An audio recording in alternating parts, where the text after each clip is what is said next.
எதுக்கு அந்த பிள்ளை போட்டு அடிக்கிறீங்க? என்ன உன் மேல கை வச்சானா? இல்ல இல்லையா? அப்புறம் உன் பாக்கெட்ல கை வச்சானா? உங்க அக்கா தங்கச்சி மேல கை வச்சானா? இல்ல. அப்புறம் என்ன மாதிரி போட்டு அடிக்க காலில் அடிச்சு அடிக்கிறீங்களா? போர் அடிக்குதுல.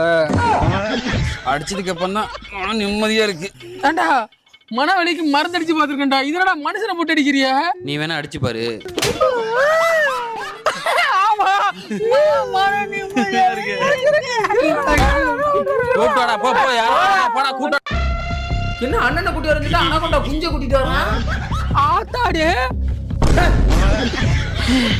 மூக்க பலூன் மட்டும் 300 பலூன் கட்டலாம் போல. ஏதோ மன நிம்மதிக்கு உன் தம்பியை ஒரு அடி அடிச்சேன்னு நீலாம் அடிச்சா நான் மொத்தமா மண்ணுக்குள்ள போயிருவேனே. எதை விட்டுருனே.